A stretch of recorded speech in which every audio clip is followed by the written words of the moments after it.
She's just gone off wearing a helmet. Helmet? Yes!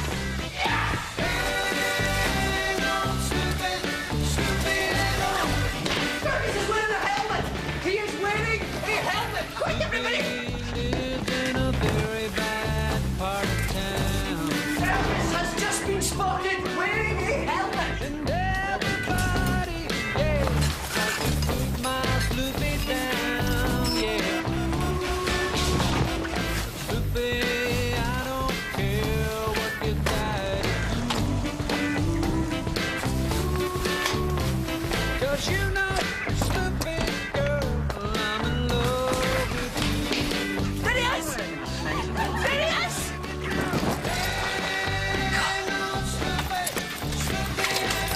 Yes! He's gonna do it!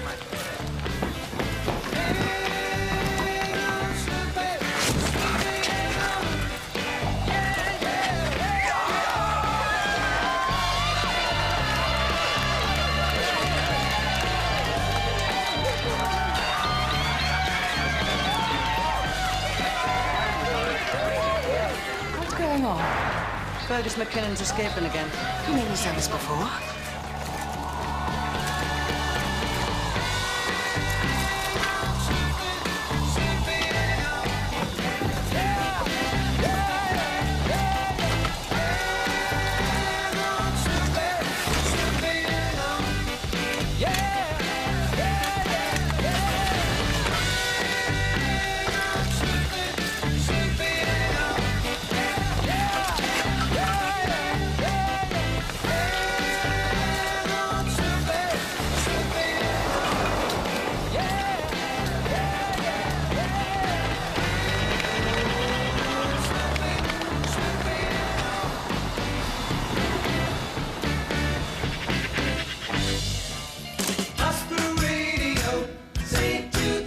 Hundreds of patients reported seeing an unidentified man flying through the roof of North Wing this afternoon. An unprecedented amount of ECT was prescribed before it was pointed out that the flying man was none other than our own Fergus McKinnon, hang gliding into town to buy our new mixer. We're still waiting for Fergus to check in, but in the meantime, here's a dedication from all of us at the station to Flying Fergus McKinnon.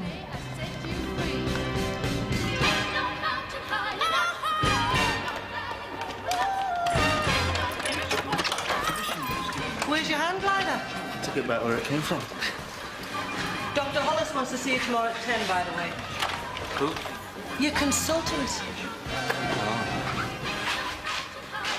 Ain't no valley low enough, no river wide enough to keep me from you. Ain't no mountain high enough.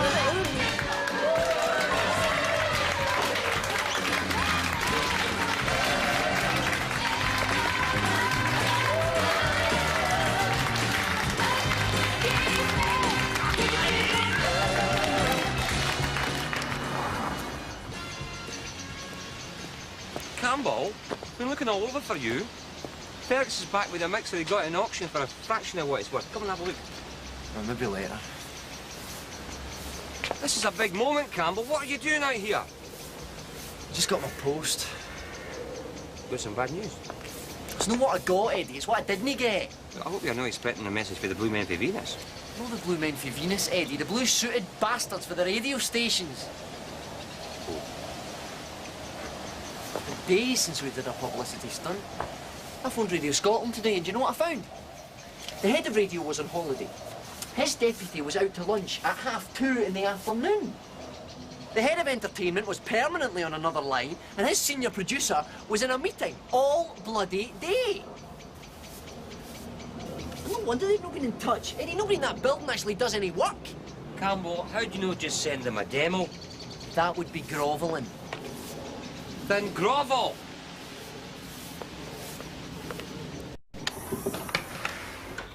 Dr. Hollis said just have a seat. She'll be with you in a moment. Would you like a tea or coffee? No, thanks.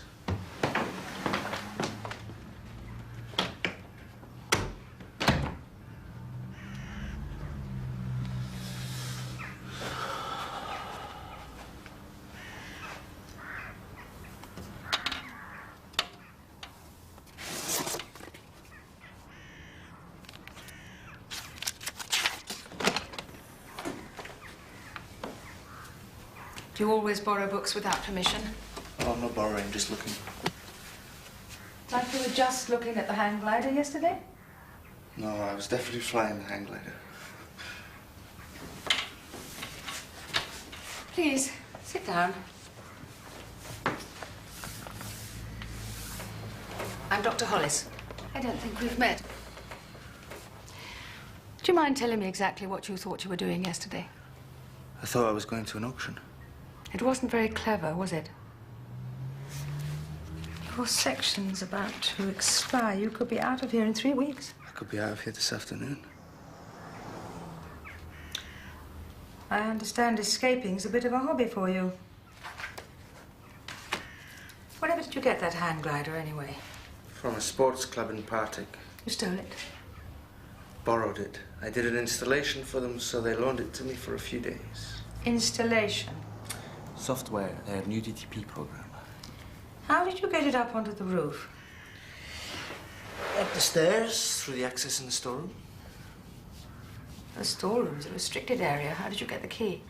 I pledged my kidneys. If locks are no problem to you, why the hang glider? Why don't you just walk out of the front door? It wouldn't be much fun, though, would it? Mr. McKinnon, I'm writing a paper on the relationship between schizophrenia and high intelligence. I'd like to do a profile on you, if I may. I'd like to do some tests. A personality inventory, an IQ test. Would you be agreeable to that? I suppose. Good. If I set it up for Thursday, would that be all right? You are planning to be here on Thursday. I'll rearrange my schedule.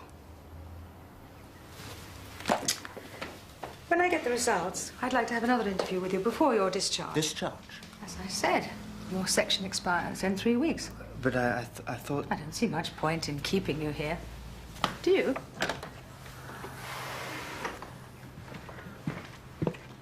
Dear Sir or Madam, please find enclosed clippings from last week's papers, which, if you had bothered to read, would have informed you that 2 bright young talents have emerged on the Glasgow radio scene.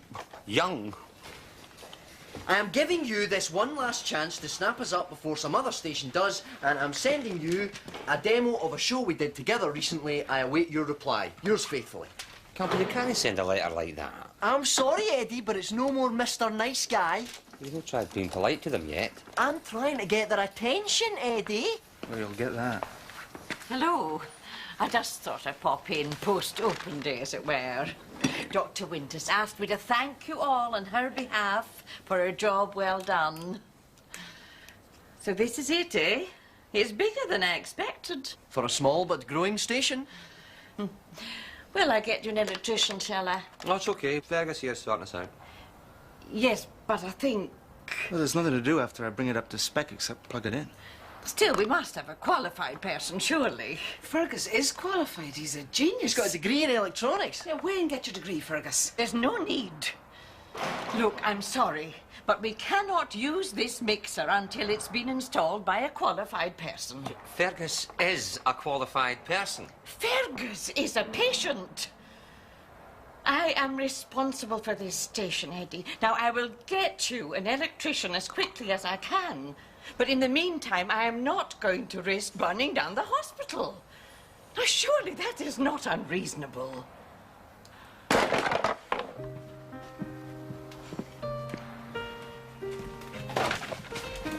Now look what you've done. I'll put the requisition in this afternoon.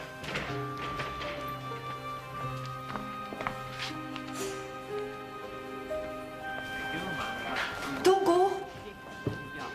You don't look stupid. The word's not locked again. Nobody's a clear and present danger to themselves or others, I suppose. She's a cow, that Evelyn. They'll let me out of here in 3 weeks. What about your section? Not renewing it. The bastards, they always renew mine. Are you not looking forward to it? You'll be all right, you know. If I had half your talent, I'd get myself the cushiest job going with a company car and end up that rich and eccentric instead of loony. Maybe you will. No me. I'm a hardcore unemployable. I don't mind, I'm very good at it and everybody's got to have something. But you've got brains, Fergus. You've got an education. Aye. And a big hole in my CV that says I've been working for the Blue Men from Venus for the past 2.5 years. You can't let them beat you, Fergus. Evelyn's not the only one out there, Francine.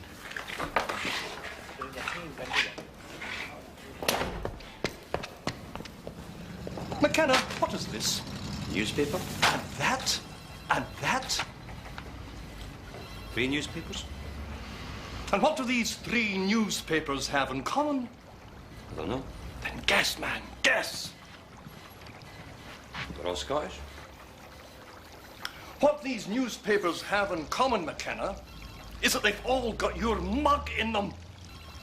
Do you know how that makes me feel? No, proud, I take it. Proud? I'd feel proud if there were a picture of you, for example, opening the biggest housing development in Europe, complete with 6,000 twin-view windows. But what does not make me proud is you engaging in some ridiculous antics in a mental institution. It's Mental Health Week. And what breaks my heart is that McAteer had to be the one to tell me. McAteer? He and I had been discussing your future, McKenna. I'd been thinking of bringing you in on the commercial side more. The district council are asking for another tender. Big money this time. But what am I supposed to make of this? Well, it's not like... Loonies do not buy patio doors and replacement windows, McKenna. Now, how long has this radio business been going on? It's just a hobby. 8 years, I suppose. Why did you not mention it when I interviewed you for the job, man? It's only a couple of nights a week. Well, you know what it says in the Bible, don't you? No. Then guess, you moron. What does it say in the Bible? It says a lot of things in the Bible. Then guess. Love thy neighbour? Never mind about your neighbours. Tell them their timber's got wet rot and sell them some windows.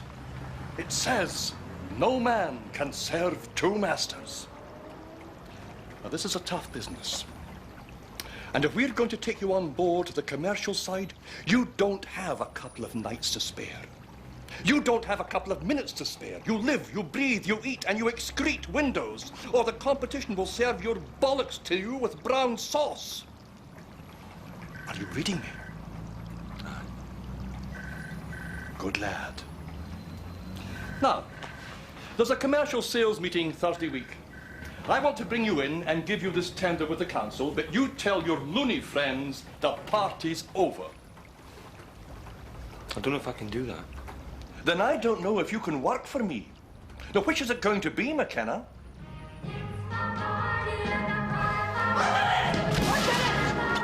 This is the fabulous Francine, and tonight I'm bringing you music from 1963, the year Kennedy was assassinated by a lone gunman. It was also the year my brother's front tooth was turned into a sixpence by the tooth fairy, and Hamish and Mortoother saw reptiles looking at him through the keyhole. Well, if you've just heard the commotion in the studio, you want to know that Campbell has done it. We don't know what it is he's done, how, when, or who's going to clean it up, but stay tuned for hospital news time after this. You know, check before you barge in. I couldn't help myself, Eddie. Radio Scotland have invited us in for a chat. Thursday at 12:30. I'm telling you, Eddie, if they buy us lunch, we're in. You got this by writing that letter? Well, I toned it down a wee bit. And you should see what I got to wear for the occasion. Mr. Cool, Campbell. Is it not absolutely brilliant? I traded a pack of cigarettes for it. What do you think, Fergus? Ah, you look great.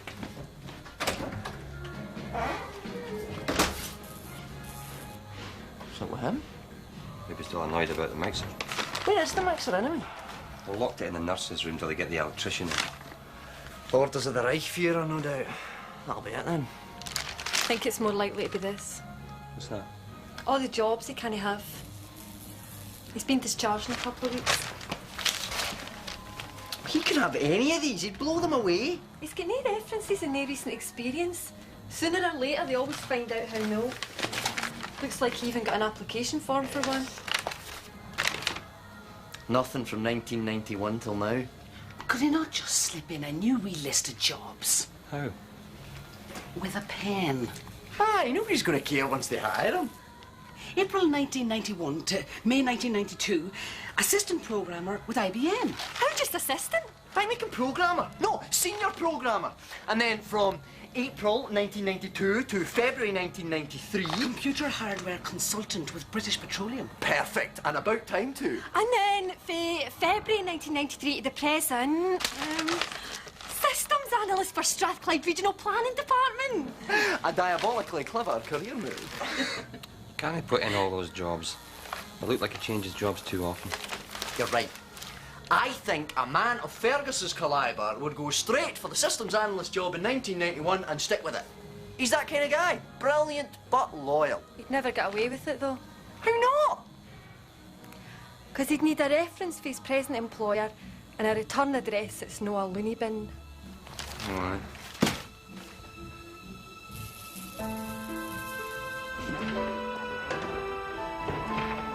Fergus! Fergus! What are you sitting there for? We've got letters to write, forms to fill in. You are a systems analyst and you are getting an excellent reference from your current employer. Who's my current employer? The Glasgow area manager of Twin View Windows, Mr. Edward McKenna.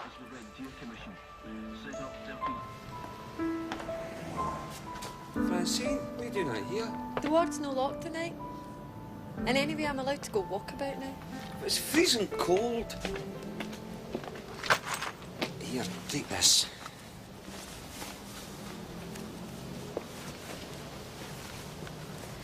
That's the second time you've done that. It's the kind of thing happens in Mills and Boone books. Didn't know folk did it in real life.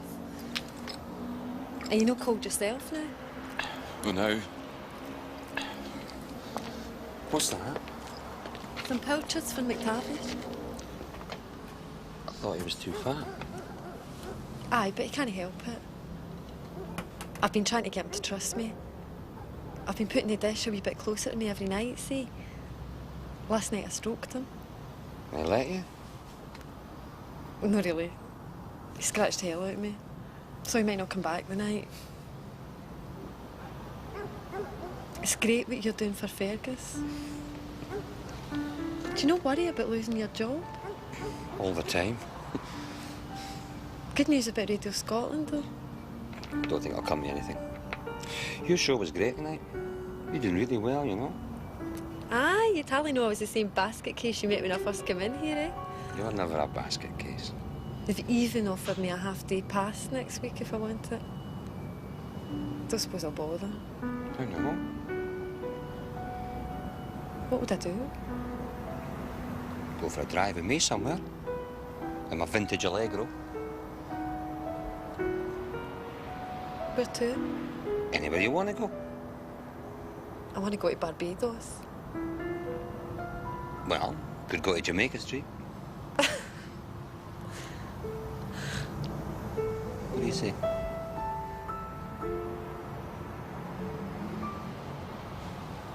Aye. Okay.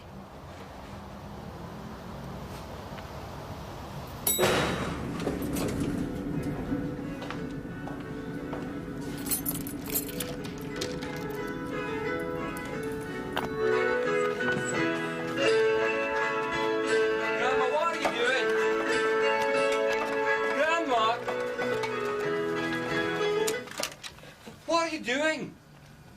I am dancing and making soup. Put the music on. It's after midnight.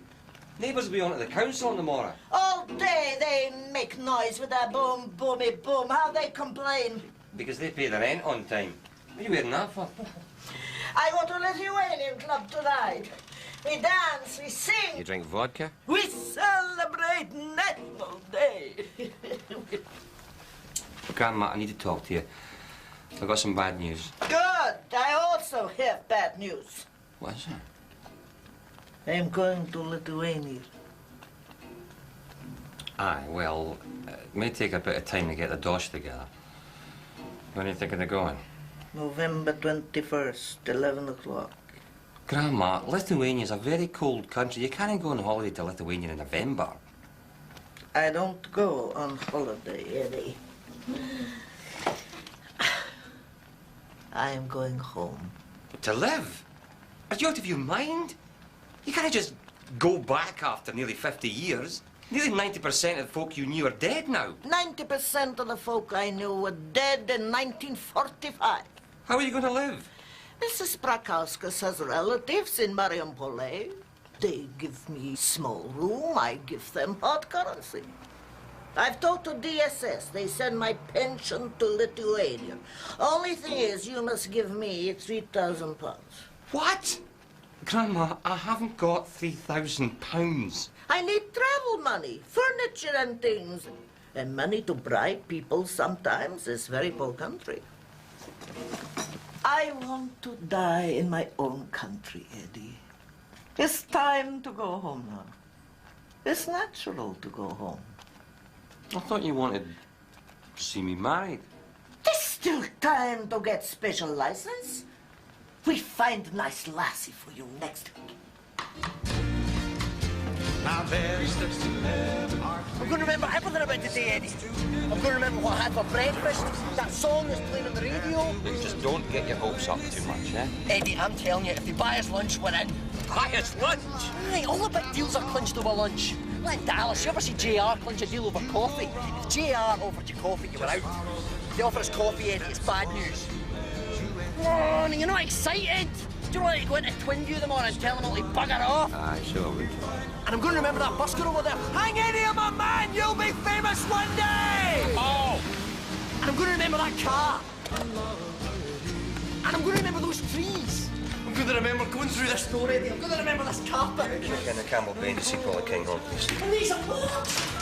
Eddie, folk who worked in this building got these awards. You can go right up. It's the 4th floor and Paula will meet you at the lift. And I'm going to remember you, Eddie. You're wonderful. You're amazing. Hi, Paula Kinghorn, Senior Producer, Entertainment Department. I'm so glad we could meet at last. I remember reading about your publicity stunt with Spike Milligan in the papers, and we were much impressed with your demo. Fiona, you couldn't get me a coffee, could you? Would you like a coffee? I can't believe she rushed us out of there like that. She didn't. She had a lunch meeting. That should have been our lunch meeting, Eddie. Don't want to keep this as a memento, do you? Well, I'm not going to stand for it. They're not going to treat us like this. Like what? They're interested, Campbell. They're going to get us in to do a pilot as soon as a slot comes up. I'm sorry, but if that's the best they can do, I'm going to Radio Clyde. Campbell, Radio Clyde aren't they interested? Aye, they are. Just don't know it yet. Campbell, maybe in the films, a guy can take a handful of his fragile wee dreams into the big white building and they make him a star. But in the real world, you beat your head against a brick wall until it's bloody. And then, maybe, one day, you look up and you see just a wee crack in it. There's a lot more of my blood on that wall than yours, Campbell, and today, I looked up and saw that crack. I'll phone Radio Clyde tomorrow. You coming in? Aye. Some letters came to the flat for Fergus. First or second class? Why? Because, Eddie, nobody spends an extra 6 pence to say, don't call us, we'll call you. Yes! Fergus!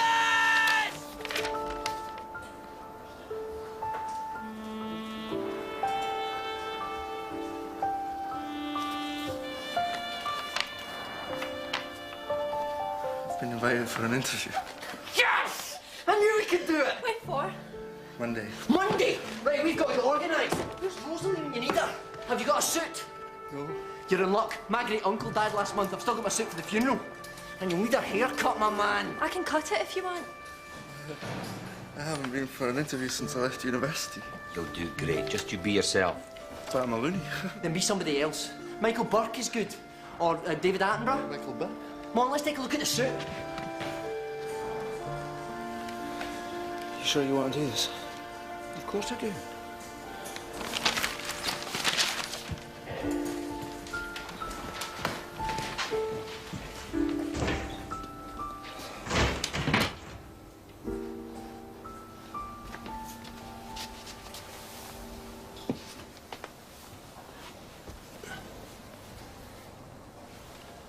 Rosalie. Rosalie, is that you in the cupboard? No, Who's in the cupboard then? nobody. Eddie, have you seen Rosalie? Our social worker's here. She's disappeared again. I haven't seen her. Well, if she turns up here, can you ask her to come to the nurse's station?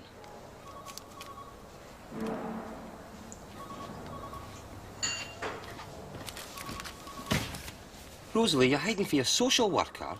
They want to make me go to one of them places, Eddie, full of crazy people. But here is full of crazy people. But in them places, there's people who don't flush the toilet, and there's nobody there whose job it is to come and flush it for them. I could not live in a place like that. I'm going to catch you eventually, Rosalie. But I'm always on the lookout. I'll wake you up in your sleep. I'll not sleep then. You see, there's a 4-month waiting list for supported accommodation. So all I have to do is hide for the next 4 months. I think it's a brilliant plan. You okay?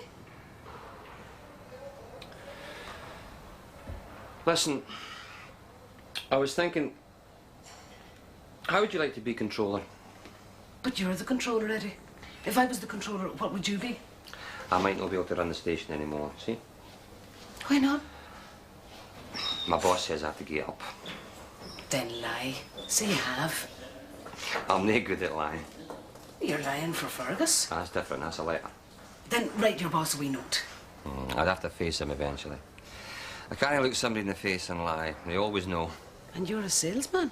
Aye, and a very bad one. But it's all I've got, and sooner or later they'll catch up with me. Sooner or later they'll catch up with me too. But I have got a lot more hidey holes up my sleeve than they think I have. You do what you have to do, Eddie.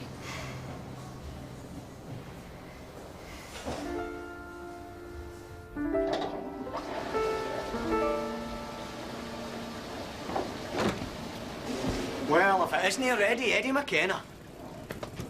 The moustache suits you, by the way. How did you have to show these to Griffin? Had no choice. He doesn't read newspapers. In fact, I'm not sure he can read. Fortunately, there were pictures. So I hear you might believe this. I told you that. Well, I hear the old man's giving you an ultimatum. Tough decision, eh? The adulation of literally dozens of loony listeners drilling into their wee radio sets against a potential 65 grand in district council commissions next year. I wouldn't know what to do either, to be honest. Come on, McKenna. Hit me. I'd love to see you hit somebody. I'm sure it wouldn't hurt. What have you got against me, McAteer? What have I got against you? You took a £1,200 commission fee under my nose with that council scheme. And now you're up on your hind legs like a slavering wee dog in a butcher's shop getting one fat sausage after another for Griffin. Is that no enough to have against you? Aye, but this is a cutthroat business, McKenna. I've got a £200,000 mortgage, I've got an overdraft, I've got a 20 grand loan in that car, and if it's you or me, you are going down every time.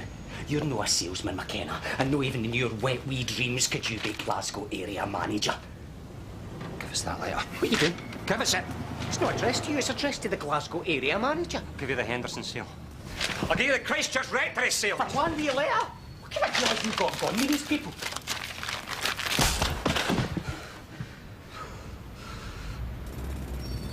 I'm really sorry. Are you okay? I was right. Didn't hurt. You're not going to tell Griffin, are you? About hitting me? About the letter. So he'd know you've been going about trying to impress your big clients with a flash title? Oh, no fear. He probably would promote you to Glasgow area manager.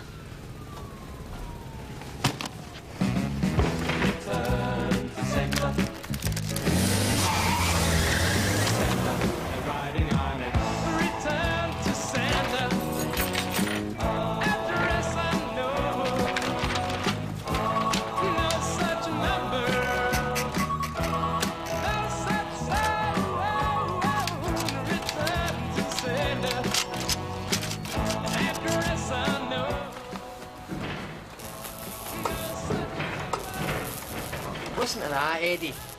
That channel's going to go in the middle of my show tonight. And then what am I supposed to do? Use a loud hailer? I'll have another word with Evelyn, but she says the electricians are a law unto themselves. Evelyn's a law unto herself. She walks all over you, you know that? Campbell, everybody walks all over me. What's Fergus about? He's escaped for his interview this afternoon. And I've got more bad news. Oh, great. Just what I need. Okay, never mind.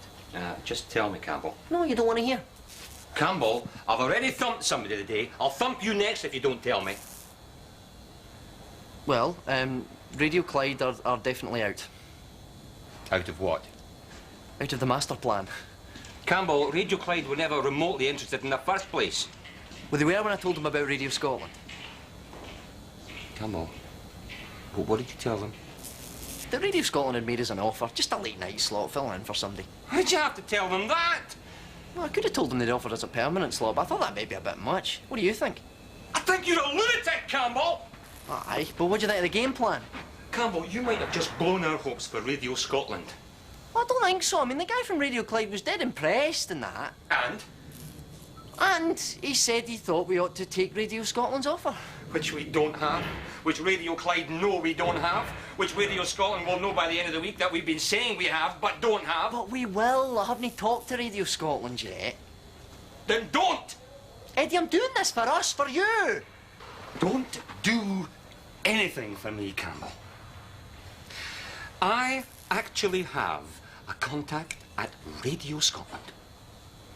I am 38 years old, and Paula Kinghorn is my first contact. Let me have that. Just let me imagine, as I drift off to sleep at night, that someday that's going to mean I'll be a professional DJ. How can you do that for me? Because we're a duo. Then go solo. We're going to go into professional radio together, Eddie. That was the deal. That's still the deal. Anyway, I've already set up an appointment with Radio Scotland for Tuesday, 4 o'clock. Okay with you?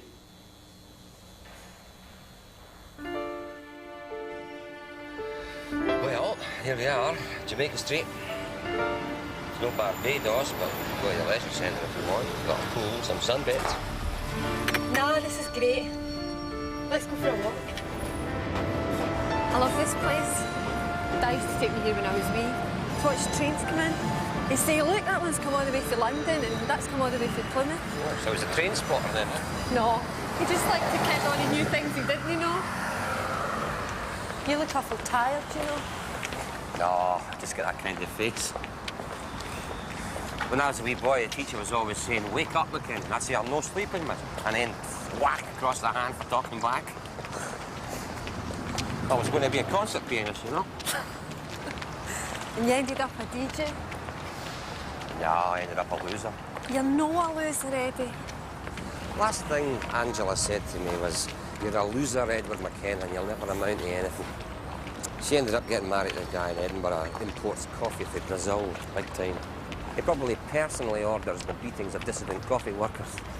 I ran into her at Buchanan Street a couple of years ago. She smiled as she was dead pleased to see me, and she said, so, are you still trying to break into radio?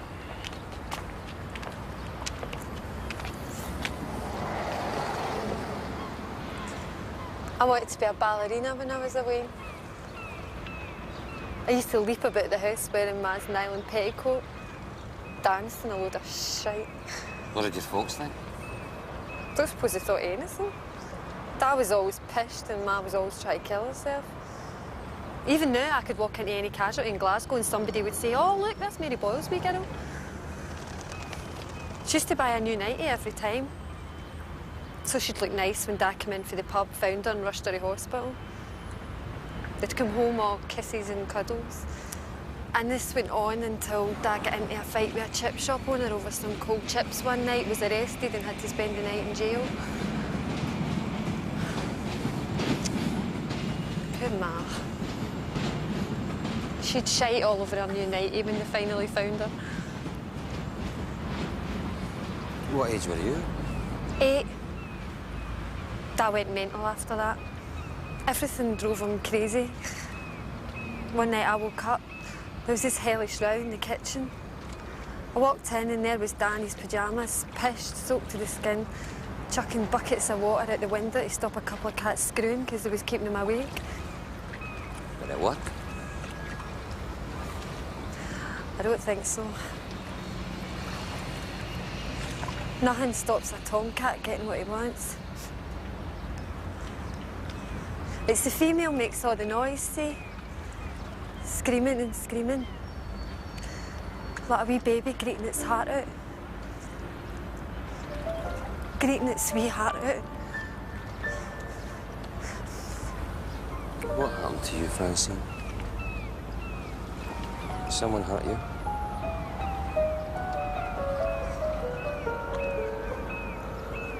How do you mean? I'm talking about cat screwing. Does that embarrass you, that?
I was going to go in 3 seconds. Oh, Jesus! Where's that bloody electrician? I don't need an electrician. We need somebody with a degree in electronics. We need a systems analyst. Where are we going to get a systems analyst at this time of night?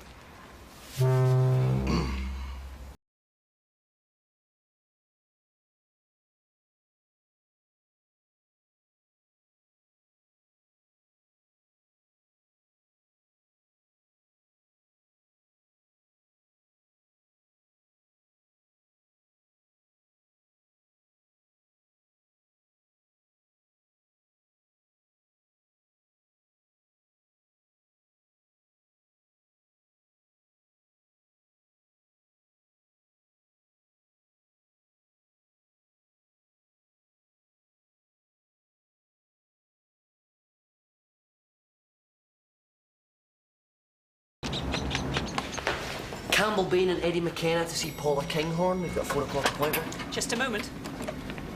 And remember, Eddie, let me do the talking. Well, have I got a choice? I'm sorry, but Paula Kinghorn's in a meeting just now. Will she belong? Well, actually, her secretary doesn't have you down for 4 o'clock. When does she have us down for? She hasn't got you down at all, actually. What? Listen, Eddie and I have just been made an offer for Radio Clyde, and Paula is supposed to be discussing a counter-offer this afternoon. Did you make the appointment with her secretary or with Paula directly? With Paula directly. Just a minute, then. You haven't got an appointment, have you? Of course I do. Eddie McKenna, But does she know about it? Aye. Thanks. Told her about it in the letter. I'm sorry that there seems to be a mix-up, but Paula Kinghorn's in a meeting and she's scheduled to go straight to another meeting when she's finished. That's all right. No, it's not. We've flown all the way from the West Coast for this meeting. It means true. We've just come back from holidays. We've come all the way from Hollywood, and we're not going to be treated like this. If she can't see us, then fine. We'll accept Radio Clyde's offer and be done with it. I'll try her secretary again. No need. I'll take care of our guests from Hollywood. Have you really got an offer from Radio Clyde? Aye. I know it's just a fill-in slot, but they've asked for an option for the future. I'm sorry for making an arse of myself, and I'm sorry for getting you out of a meeting. But I wanted you to know that we would really rather be working for you before we signed anything with them. And that's the truth. Come and see me tomorrow at 5. We'll see if we can get you in to do a pilot for us, shall we?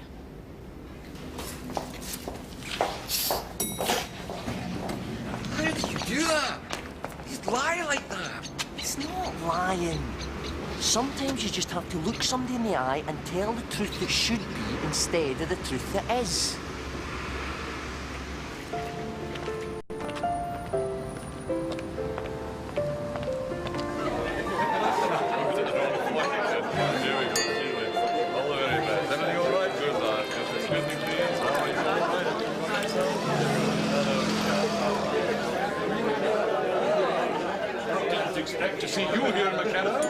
You wanted to bring me on the commercial side. Not still doing it? Radio mark, are you? Of course not. Well, you know, I'm sorry to take a man away from his hobby, but... You've got to be mean to be on the team. We'll make a sales manager out of you yet, McKenna, eh? Good. That's good.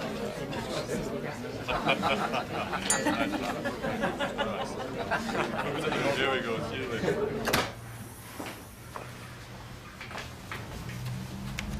You can borrow it if you want. Just browsing. Why'd you keep on reading it then? Know your enemy? Is that how you think of me? Know your friend? Well, I've got all the results back from the profile we did. And I must say they paint an extraordinary picture, particularly the IQ test results, which are surprisingly high. Well, I just put down what the voices tell me to. Joke. I would like you to participate in a longer-term study that I'm planning. This would mean doing a similar profile at regular intervals in the future. Perhaps involving the odd residential stay. No chance. No, not as a patient. Just for the purposes of study. Before you say no, hear me out. Schizophrenia is as baffling to us as it is distressing for you. Without research, without willing participants in that research, we will never find a cure. Now, you can see that, can't you? Listen, I'm starting a new job. And all I want to know from you is what day exactly you're letting me out so I can tell them when I can start. Yes. Well, that was the other thing I wanted to talk to you about. Your GP's been on to me. They asked him for a medical reference and he needed a psychiatric assessment. And? And I told him the truth.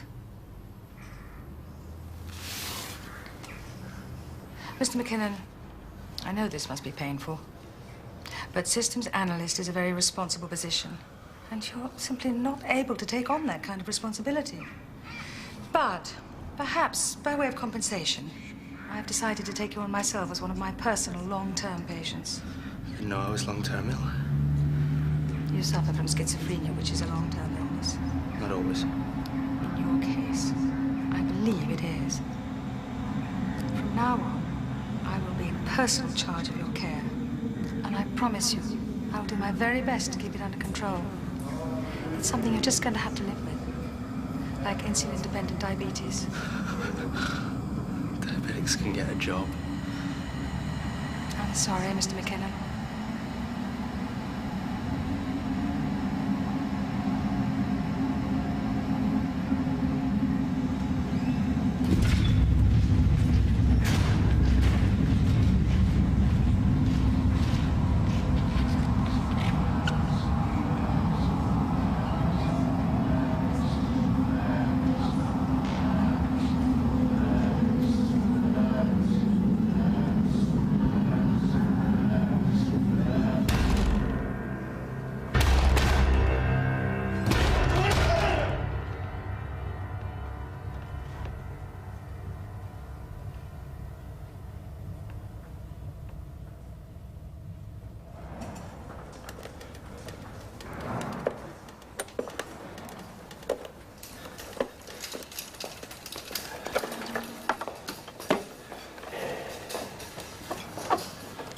Fergus, what are you doing?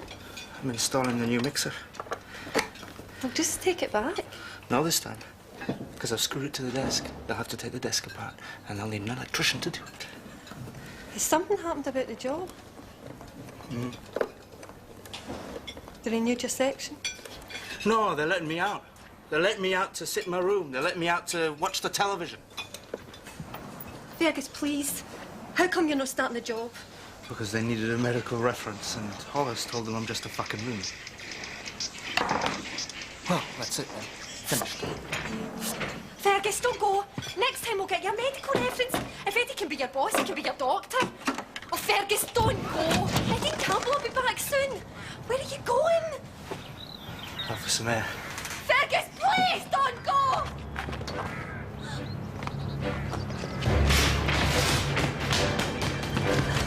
Open the door! Open the door! Somebody open the door! See! Fergus is gone! Fergus is always going off, Francine! He's gonna do something! I've gotta go after him! He'll be all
Is Fergus dead?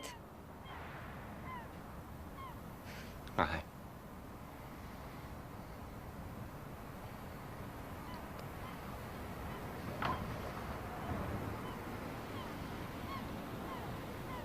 McTavish is pregnant, is he no?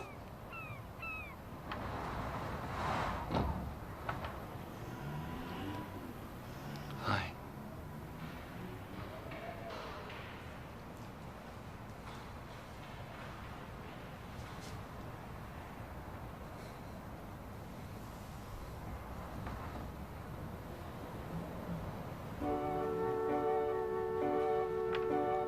Day after day, alone on a hill, the man with the foolish grin is keeping perfectly still. But nobody wants to know him. They can see that he's just a fool, and he never gives an answer. But the fool on the hill sees the sun going down, and the eyes in his head see the world spinning round.